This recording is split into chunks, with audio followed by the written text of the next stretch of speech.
ce nouveau numéro de Écho de l'écho. L'histoire de l'aquaculture en Afrique n'est pas riche en réussite de longue durée. Bien que de nombreux projets d'aquaculture aient été mis en œuvre dans la plupart des pays de la région dans les années 60 et 70, ces efforts ont rarement eu des résultats durables et la production demeure très inférieure au potentiel estimé. La zone de l'Afrique centrale n'échappe pas à cette réalité alors que l'on souhaite dynamiser les choses et avoir plus de résultats. Pour cela, l'aquaculture doit être bien comprise, notamment son apport sur le plan économique. Ça tombe bien, puisque sur notre plateau, nous recevons un spécialiste en la matière. Mais avant d'échanger avec notre invité, vous connaissez la tradition. Dites-nous, c'est quoi l'aquaculture ?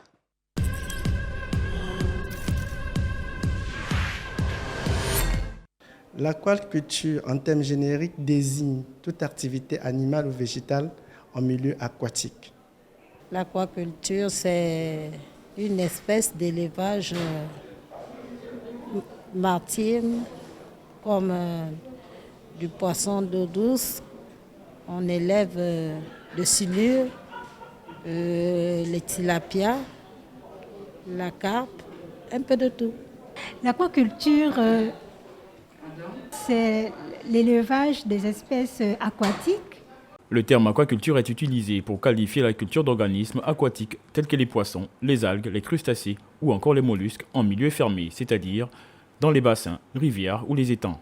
Pratiqué depuis plusieurs milliers d'années en Asie, ce système de domestication des ressources marines connaît un essor considérable à l'échelle mondiale depuis une trentaine d'années, notamment dans les pays en voie de développement. L'aquaculture est actuellement l'un des systèmes de production vivrière qui progresse le plus à l'échelle mondiale. Elle est surtout pratiquée dans les pays en voie de développement et notamment dans les pays à faible revenu en déficit vivrier. Compte tenu de la stagnation des rendements de nombreuses pêcheries, des captures et de l'accroissement de la demande de poissons et des produits de pêche, il y a de fortes chances que l'aquaculture prenne une part de plus en plus grande dans la production mondiale d'aliments d'origine aquatique.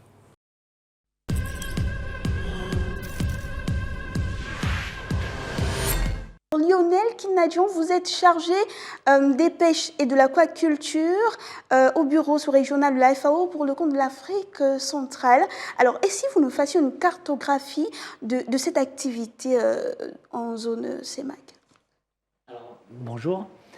Donc, on est sur une sous-région en Afrique centrale qui présente d'énormes potentialités pour le développement de l'aquaculture.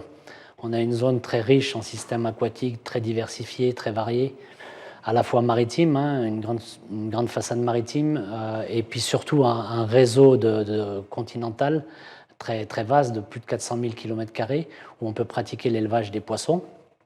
C'est une zone aussi où les conditions climatiques sont très propices. Il faut de la chaleur pour élever les poissons, pour leur permettre de grandir assez vite. Et donc en Afrique centrale, on a beaucoup de chaleur, on a un climat qui est propice. Et puis enfin, c'est une zone aussi où on a des espèces qui sont classiquement développées en aquaculture, qui représentent une grande partie de la production, qui sont des espèces endémiques en Afrique, comme les tilapias ou les silures, qu'on trouve en Afrique centrale, et dont on maîtrise bien les itinéraires techniques de production. Et puis, facteur important, puisqu'on est dans l'écho de l'écho, pour développer une activité économique, il faut un marché. Et là aussi, on a d'énormes atouts en Afrique centrale, parce qu'on compte parmi les pays dans la sous-région qui consomment le plus de poissons par an et par habitant. Si on prend le cas du Gabon, on est sur des ordres de grandeur de 35 kg par an par habitant. C'est le deuxième pays en Afrique après les Seychelles. Donc on a ce cocktail qui est très propice. Et comme vous l'avez dit, paradoxalement, la sous-région est un peu et beaucoup même en retard en termes de production. L'Afrique représente à peu près 3% de la production mondiale, une production qui est dominée par l'Asie, oui, la Chine en particulier. Et en Afrique centrale, on a une production aquacole, d'après les données dont dispose la FAO, d'à peine 0,25% de la production africaine, donc un niveau de production encore très faible. Très bien. Alors, bien que de nombreux systèmes de production aient été expérimentés, notamment l'ENAS, les passes à poissons et les bassins, les étangs sont restés la structure d'élevage la plus courante dans cette activité-là. Vous pensez qu'avec cette façon de faire, on peut véritablement parler d'industrie ? Alors, je ne pense pas que pour l'activité aquacole, et d'ailleurs pour beaucoup d'activités économiques, il faut opposer l'industriel ou le semi-industriel avec l'artisanal. Ce qui est important dans toute activité économique, c'est qu'elle soit rentable. Et on a des systèmes de production aquacole qui sont très extensifs, avec des coûts de production relativement faibles et qui sont rentables. De la même manière, on peut avoir des systèmes industriels qui utilisent moins de travail, plus de capital, mais qui ont des coûts de production plus élevés, et si le marché n'est pas au rendez-vous, l'activité est moins rentable. Donc il ne faut pas opposer l'artisanal, le semi-industriel et l'industriel. Je pense qu'il faut trouver le bon modèle, adapté à l'environnement. Quand je parle d'environnement, je parle du contexte. Encore une fois, c'est la production, le marché, la demande, les coûts de production, le coût du travail, le coût du capital. Et c'est en fonction du business model qu'on va développer qu'on va choisir est-ce qu'on fait de l'aquaculture plus industrielle ou plus artisanale, plus extensive et moins intensive. Et vraiment pour bien comprendre, pour faire de l'aquaculture, si moi je décide de pratiquer cette activité-là, quels sont les basiques? Qu'est-ce que je dois avoir pour véritablement dire que je suis dans cette activité? Alors c'est une activité économique qui va d'abord nécessiter des investissements. En premier lieu, des investissements fonciers. Vous avez parlé des systèmes de production en étang. Pour avoir des étangs, il faut avoir de la terre. Et ce qui fait que parfois le foncier peut être une contrainte. Mais on a des systèmes de production qui sont plus intensifs, qui sont hors sol. On peut faire de l'élevage dans des bacs. Et donc ça présente un avantage dans les zones où le foncier est complexe ou difficile à acquérir. Par exemple, en zone périurbaine, on fait des essais à la FAO ici au Gabon, en zone périurbaine, où on sait que le foncier coûte a un coût très élevé d'acquisition. Et puis, bien sûr, il y a des systèmes d'élevage hors sol aussi qui sont en cage, dans les plans d'eau, les rivières. Donc, il faut avoir ce type de site propice pour développer. Il faut avoir surtout du capital, parce qu'il y a l'investissement dans le système de production, mais on est sur une activité qui a un cycle de production. Si on prend l'activité de grossissement de tilapia, par exemple, c'est-à-dire d'une taille de 20-30 grammes jusqu'à la taille demandée par le marché, généralement 300 grammes, on est sur un cycle de production de 6 mois, 5-6 mois. Ce qui veut dire que pendant 5-6 mois, vous avez dû acheter les petits poissons pour les faire grossir, vous avez dû les nourrir, vous avez dû payer les salaires, donc vous avez un besoin de financement du cycle de production, ce que les économistes appellent le besoin de fonds de roulement, et qu'il faut financer aussi. Et donc, il faut du capital. Et puis, il faut aussi de la maîtrise technique, parce qu'on est sur un secteur d'élevage.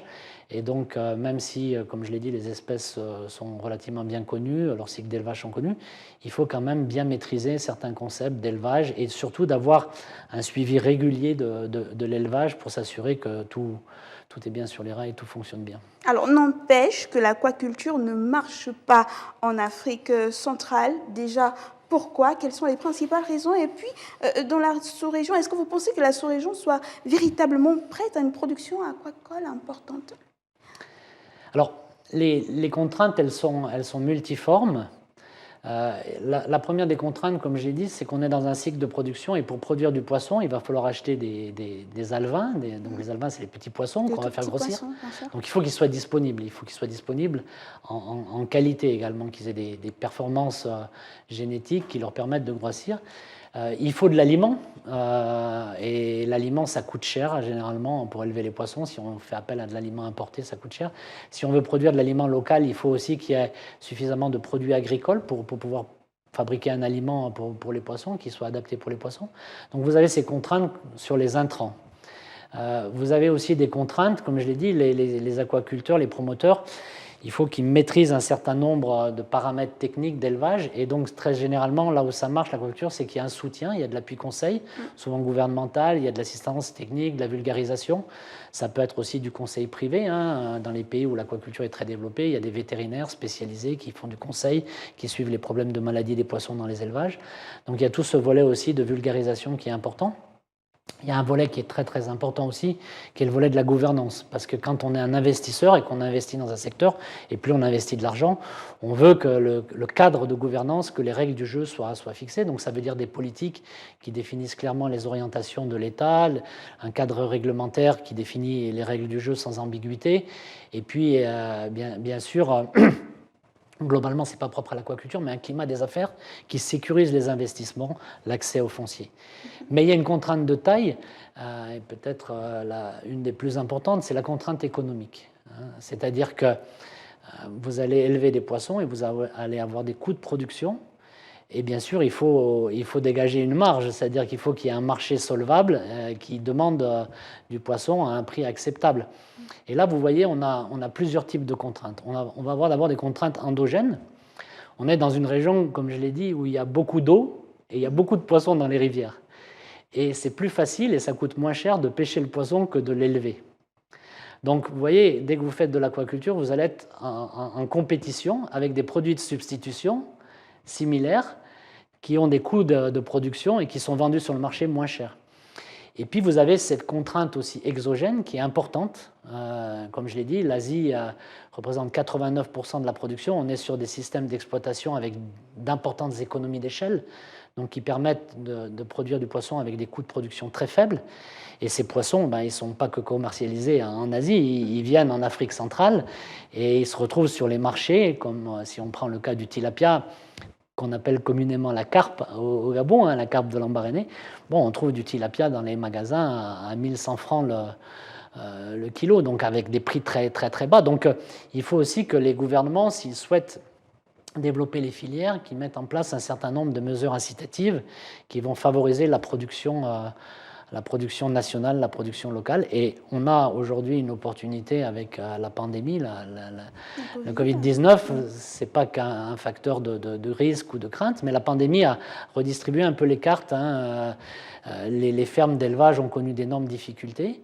Et donc, il y a une fenêtre peut-être pour essayer de profiter de produire localement le poisson, sachant qu'on a moins d'importations qui arrivent et à des prix moins compétitifs. On va revenir tout à l'heure sur les prix justement des produits issus de cette activité aquacole. Mais dites-nous, le développement donc accéléré de l'aquaculture pourrait avoir un impact positif sur le développement économique des pays de la sous-région. Comment on établit le lien entre aquaculture et développement économique, croissance économique ? Voilà. Comme j'ai dit, l'aquaculture, c'est une activité économique et si elle est rentable, elle va générer une valeur ajoutée, donc elle va contribuer au produit intérieur brut. Cette valeur ajoutée, comme toute activité économique, elle va être répartie d'abord entre une masse salariale, elle va permettre de rémunérer des emplois de manière décente. Bien sûr, elle va rémunérer aussi le capital qui est investi, les propriétaires de la ferme. Et puis bien sûr, généralement, dans un système organisé et formalisé, l'État aussi peut prélever des taxes et donc on peut avoir une activité qui contribue significativement aux recettes publiques lorsque l'activité est bien ancrée, bien développée et encadrée. Donc l'aquaculture pourrait aider tout le monde également à manger à sa faim. Mais seulement les produits, vous l'avez dit, coûtent parfois cher. Est-ce que ce n'est pas l'effet inverse finalement? Est-ce que le résultat, ce qu'on a envie d'atteindre, on finit par passer à côté à cause de ces hauts prix? Alors oui, bon, la question des marchés est essentielle, comme je le disais, mais la demande en produits halieutiques, vous le savez, la démographie augmente sur notre planète. Et les gens aiment de plus en plus consommer du poisson. On sait que le poisson a une vertu très, très importante pour la santé, une vertu nutritionnelle. On sait que manger du poisson, c'est bon pour les maladies cardiovasculaires. Donc, la demande augmente. Et comme je l'ai dit, l'aquaculture est en compétition directement avec une autre activité économique qui est celle de la pêche. Mais la pêche, on est sur des ressources naturelles, sauvages, dont on ne peut pas augmenter la production. Et donc aujourd'hui, au niveau mondial, on a atteint pratiquement le plein niveau de production des stocks de poissons sauvages. Et comme la demande continue d'augmenter, on est sur une loi d'offre et de demande. Ça veut dire que le prix du poisson va augmenter et probablement il va y avoir une place de plus en plus importante pour le développement de l'aquaculture. Si on considère aussi que les technologies évoluant, on va avoir probablement des technologies avec des coûts de production moins importants. Donc, d'un côté, on aura des coûts de production du poisson d'élevage moins élevés. De l'autre côté, une demande de plus en plus importante et donc des prix qui vont être tirés vers le haut. Et donc, ça va ouvrir une fenêtre probablement pour le développement de l'aquaculture. Est-ce que tout le monde pourra manger du poisson issu de l'aquaculture, monsieur Lionel Kinadian? Oui, et c'est bon, je ne veux pas dire que c'est le cas aujourd'hui, mais si on regarde le développement de l'aquaculture, on est passé en 30 ans de 17 millions de tonnes produits à 114 millions de tonnes produits. Aujourd'hui, la consommation de poissons dans le monde est principalement le fait de l'aquaculture, c'est-à-dire que la production aquacole au niveau de la consommation humaine a pratiquement dépassé le niveau de la consommation des produits sauvages. Donc on vit un peu dans le secteur halieutique, qui est le secteur de la pêche, ce qu'on a vécu il y a plusieurs millions d'années dans le secteur de l'élevage terrestre, où la chasse a été plus ou moins supplantée dans le temps par l'élevage. Mais il faut trouver un modèle de production qui soit soutenable, parce que une des contraintes qu'on a encore aujourd'hui de l'aquaculture, c'est qu'une grande partie de l'alimentation du poisson qui sert à l'élevage aquacole provient de farine de poisson. Le développement de l'aquaculture industrielle implique entre autres l'occupation de vastes espaces côtiers qui ont été traditionnellement utilisés par des communautés côtières pour la pêche. La privation des terres au profit de quelques-uns signifie également qu'ils perdront l'accès à la mer, mais aussi que d'autres activités économiques et sociales indirectement liées en souffriront. Est-on véritablement en train de miser sur le bon cheval en parlant d'aquaculture? Alors, là, vous abordez une question importante sur la zone maritime. Comme vous savez, l'espace littoral, c'est un espace qui est très, très convoité, qui est un espace qui est rare. Et donc, tout ce qui est rare est attractif. Et effectivement, ça, c'est vraiment très important. Et on en revient à la question de la gouvernance. C'est-à-dire qu'il faut que les pouvoirs publics s'assurent vraiment, lorsque des promoteurs sollicitent de l'espace foncier sur le littoral pour développer des projets aquacoles, que c'est vraiment des projets aquacoles qui vont être conduits, que ces projets aquacoles sont fiables et effectivement qu'ils n'ont pas d'impact environnementaux et sociaux. Le modèle dont je voulais parler et qu'on essaie d'explorer au niveau de la FAO, c'est que le foncier peut être une contrainte réelle, mais en Afrique centrale, on a des opérateurs économiques qui surmontent cette contrainte foncière. On a des opérateurs forestiers, on a des opérateurs miniers, on a de l'agro-industrie. Souvent, ces opérateurs qui interviennent à une échelle industrielle ont des concessions foncières. Ces opérateurs aussi, ils ont un marché souvent, parce que dans les concessions minières ou forestières, il y a beaucoup d'employés souvent, et faire venir du poisson de Libreville pour alimenter l'intérieur du pays et pour les bases vies de ces concessions, ça a un coût assez important. Ces opérateurs aussi, souvent, ils ont des engins, des moyens de terrassement qui permettent de faire des aménagements aquacoles.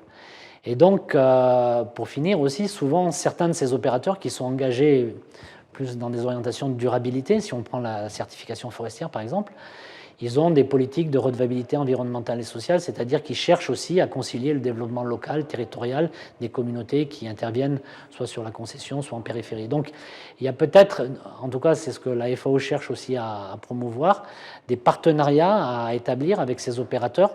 Alors bien sûr, une concession minière ou une agro-industrie, ce n'est pas le cœur de métier de faire de l'aquaculture, mais il peut y avoir un partenariat qui peut être fait avec un opérateur gabonais qui serait prêt à investir et qui peut s'installer sur la concession avec un marché captif qui est celui de la base vie et des facilités d'investissement.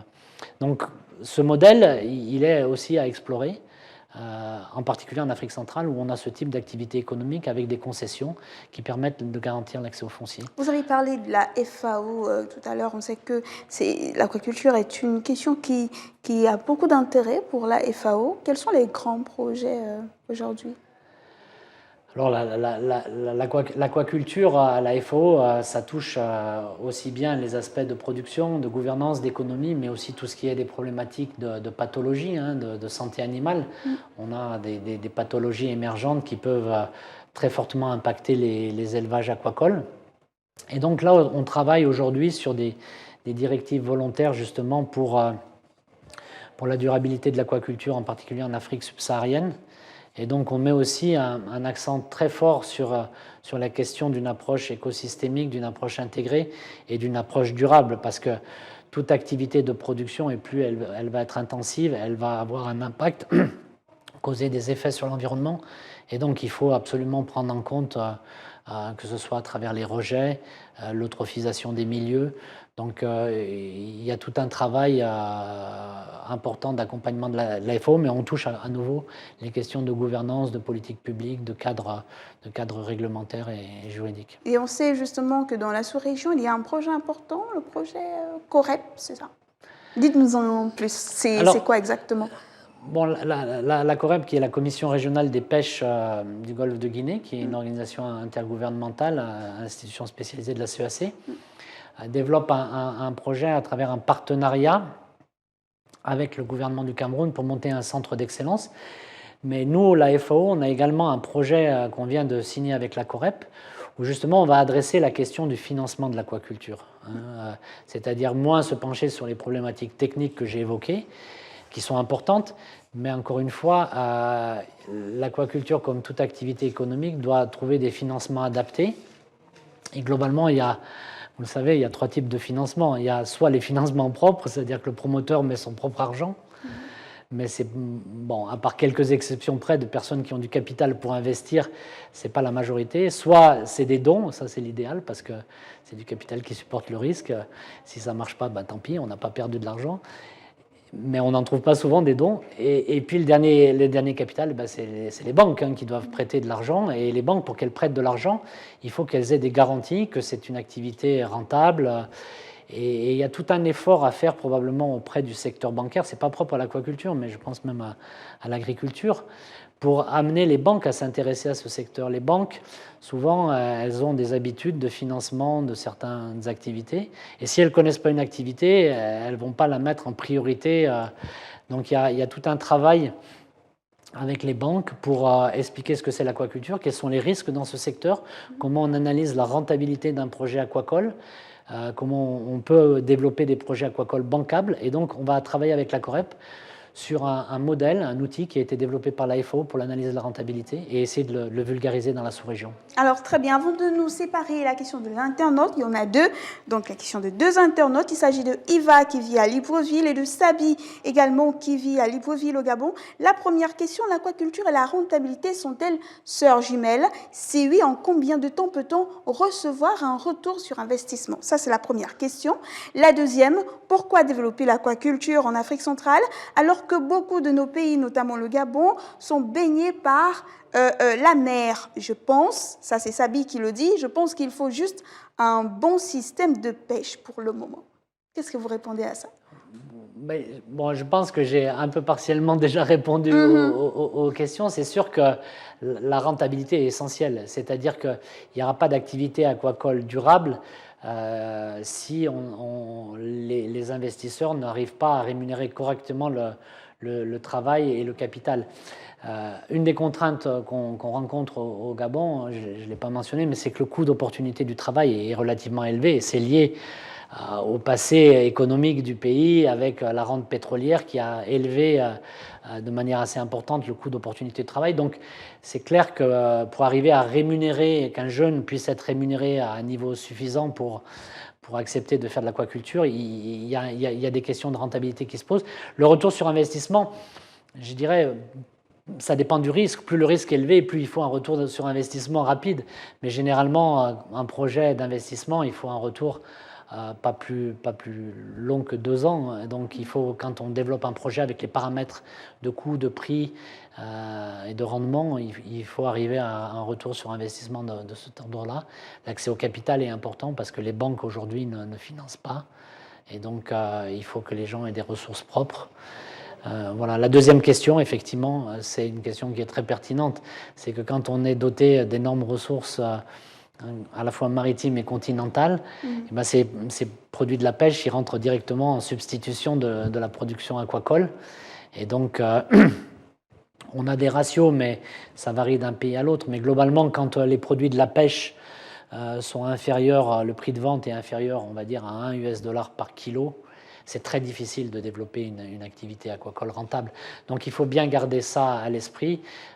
Après, dans la région, on voit aussi qu'il y a des personnes qu'on pourrait qualifier de notables et qui ont ça comme passion et qui ont du foncier, qui ont des étangs, qui ont aménagé des bas-fonds. et qui ont des projets. Mais c'est plus, je dirais, par loisir et pas dans une perspective plus économique, plus commerciale.